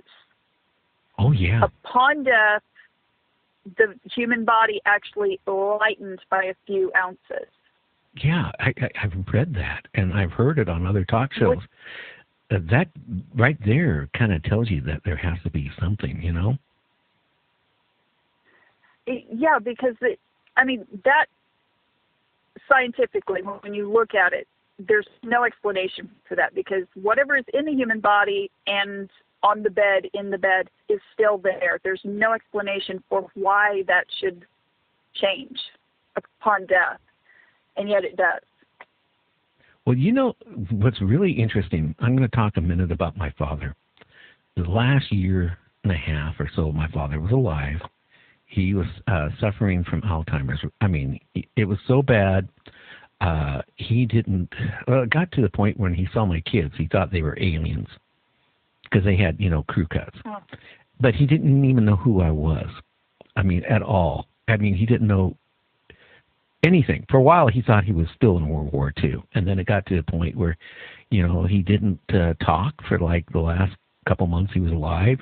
He was pretty much a vegetable state, And then all of a sudden, I get a phone call from the doctors, and they said, go see your dad now. And I went to the nursing home, and he was totally coherent. Now, this is somebody who had Alzheimer's and dementia, or whatever you pronounce it, to the point that he was a vegetable. He was totally, he recognized me. He asked me if I still, what I did for a living. We had a long talk. We talked about a whole bunch of stuff. And he was sharp as a tack, right? Then he sat there and told me that, because my mom passed before he did. He said that he was talking to my mom. And then he was talking, to her brothers, because she had 5 brothers and they all died. And he was talking about, that he was talking to all the relatives. He told me what, he was going to go there and be with them shortly. And, he like I said, he was like, wow. And the doctors couldn't even, couldn't explain what happened because, doing all the tests with his brain, he virtually had no brain left. And, I visited with him for a couple hours, and then he told me, go home. I'm going to die in the next couple minutes. I want you to leave. He was eating a sandwich, and drinking coffee when he was saying this. He said, go home. I'm going to die. I don't want you to be here. And I had an hour drive home from the nursing home in Shelton where he was at. By the time I got home, I had phone calls I missed. I called back. The doctor said he died like 3 or 4 minutes after I left. Mm-hmm. And it was so eerie when I thought about it because, here's somebody that totally wasn't coherent. All of a sudden became totally coherent. But then again, he was talking about, talking to my mom and telling me what it's like in the next life, how beautiful it is, and, that there's no pain and suffering. And he was telling me all this stuff and just, wow.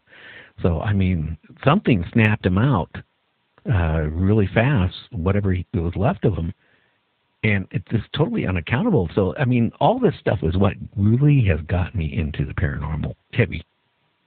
Things I can't explain. Oh, yeah. The human brain it's something they will say, this portion does this portion does this. Once it's wired, it stays wired. And now they're seeing that that's not the way it works. And people know when they are ready to pass. They will tell you that, there's a term, impending feeling of doom, that we use. And they know. They will tell you, I'm going to die. And sometimes it's just the shock of the trauma or whatever, but frequently they know that it's that bad, and they know that they will not survive. I always thought my dad, wanted to make peace with me because we had a falling out, big time, and I'm not going to go into that. Before he was put in the nursing home, I came from a very loving family, but me and my father, because of a marriage at that time, or prior marriage, had a major falling out. And it was like something in him. He wanted to make peace. But when with Alzheimer's, he went for a stage of almost a year. Every word was a swear word before he lost everything. And it's just it amazed me, how sharp he was. But what really startled me when he started talking about my mom and, my uncles and all that stuff, and was telling me what the afterlife was kind of like. And it's just like, wow, was he imagining it? Or was he actually, did he actually talk to my mom and stuff like that? Something snapped him out of something like a totally, basically, being a walking dead to, at least for a short period of time, normal. Right, and I would love to know what caused that to happen. That is just so unusual to have that happen. That's what the doctor said. And when they did the autopsy, they again, I asked the doctors, I said, how was this possible? And they said it wasn't possible. They said they never saw anything at that time frame.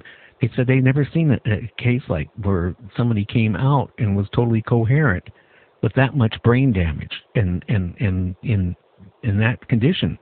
So that just right there made me think, that something is more. I think with our brain, our thoughts, or is it transferred to a different part of your brain where like a mirror, or is it maybe stored somewhere else? Maybe I don't know. And that's one thing that they're starting to learn. People who have had severe traumatic brain injuries, I mean, losing large parts of their brain, they are learning to do things in other sections of the brain to compensate. And there's no good explanation for it, because the part that's missing may be the part that should be controlling motor function, and yet they're walking, they're talking, they're functioning, and they shouldn't, according to science and the mapping of the brain. I mean, there's just so many questions that haven't been answered. Well, back maybe 20-some years ago, maybe it was 25 years ago, there was a man, that I guess ended up in the hospital for something, right? He was married. He held a professional job, right? And they did some CAT scans or whatever they did, of his brain. And they came back and said he didn't have a brain, that he only had a brain stem. Now, here's somebody that only has a brain stem, which only basically makes you function for breathing, and that's about it. Was able to hold a job, get married, and have a family. So, I mean, I don't know. I mean, it just makes you wonder, like same way like a guy who's a carpenter, and I guess gets a nail spiked through his brain,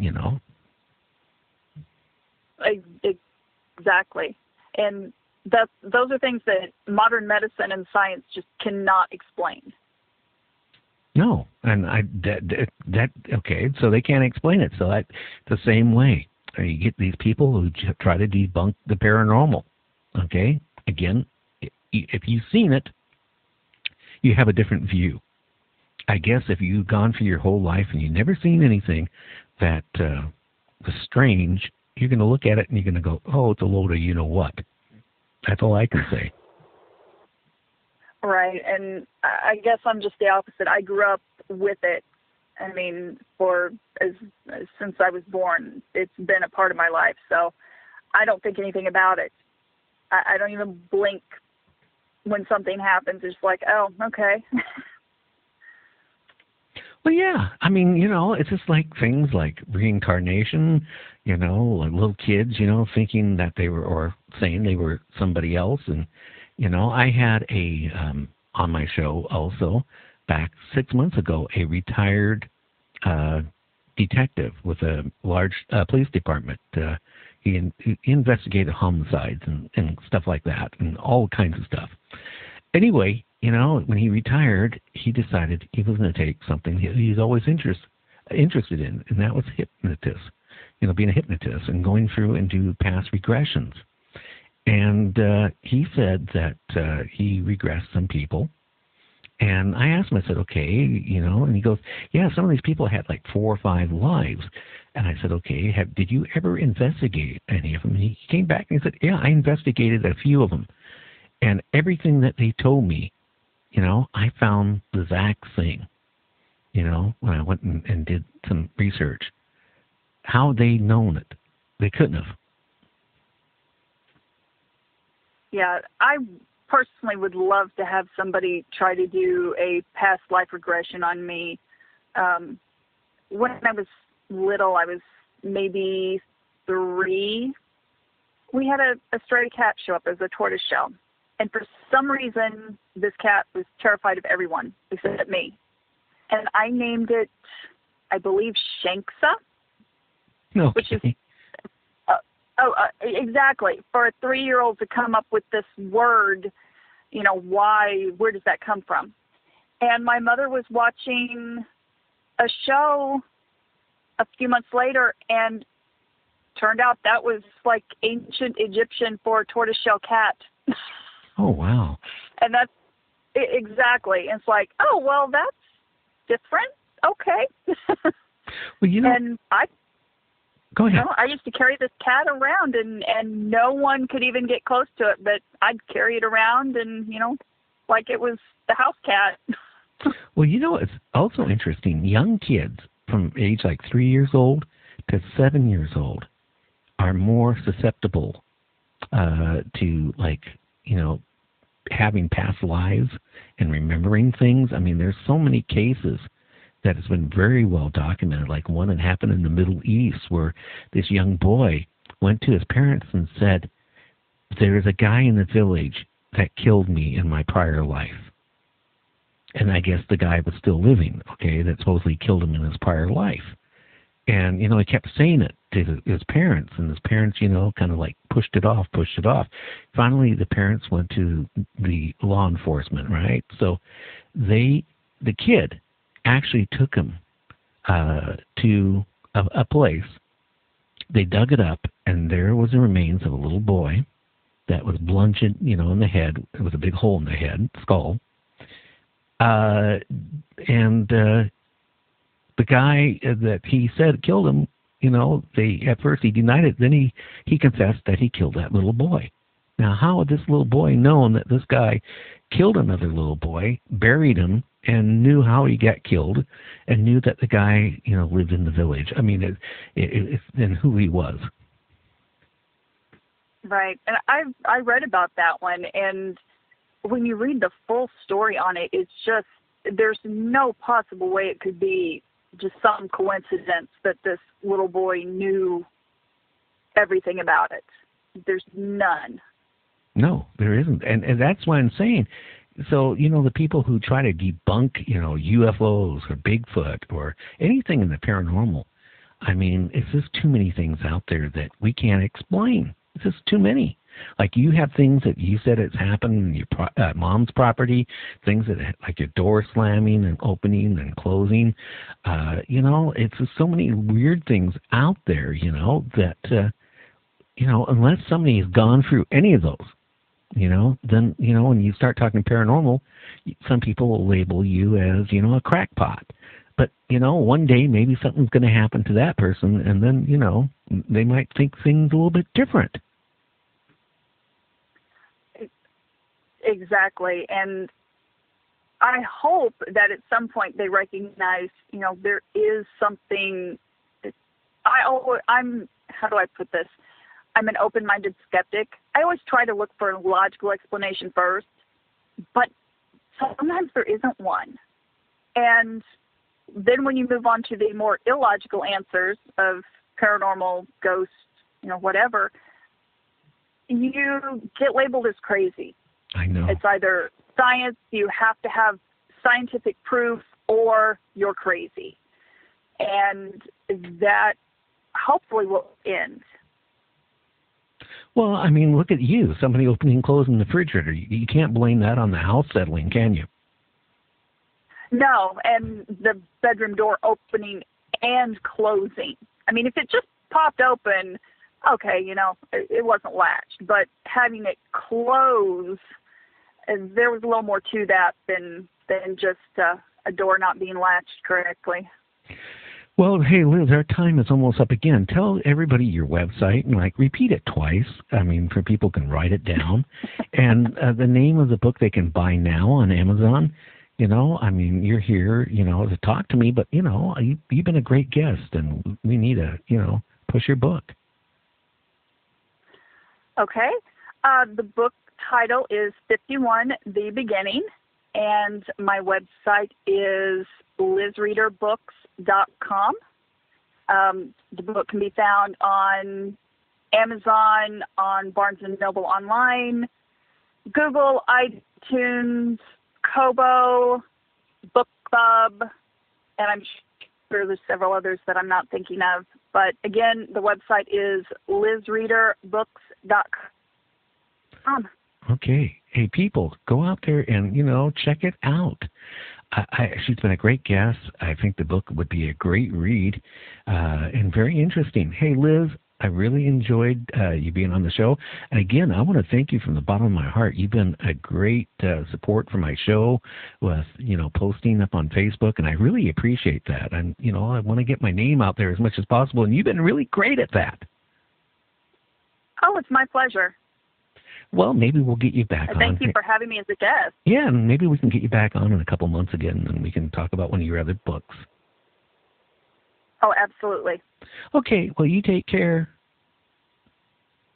Thank you. Okay, thank you, kid. Now, Bigfoot, if you really think about it, if you go out in the woods, way out there somewhere, one thing, don't carry, bear spray or anything like that. and I hate to say it, don't carry a 22. That's not going to do you any good.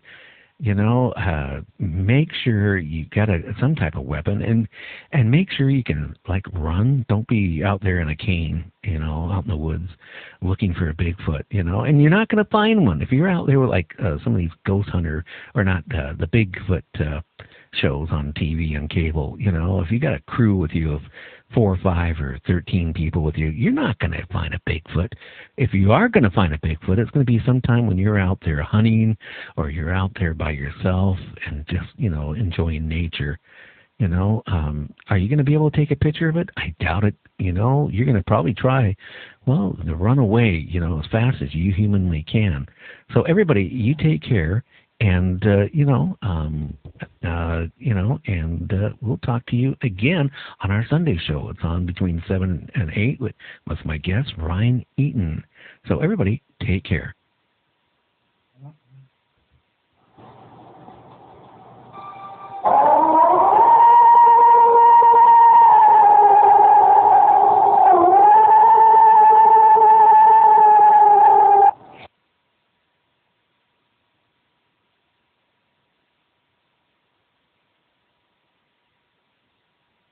Today's sales leaders face a difficult task, selling the right products at the right time through the right channels.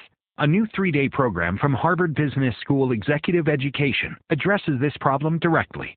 Join us on the Boston campus in August for Managing Sales Teams and Distribution Channels, where you will discover strategies that can lead to the best sales performance. Learn more by clicking the banner or visiting hbs.me/sales. That's hbs.me/sales.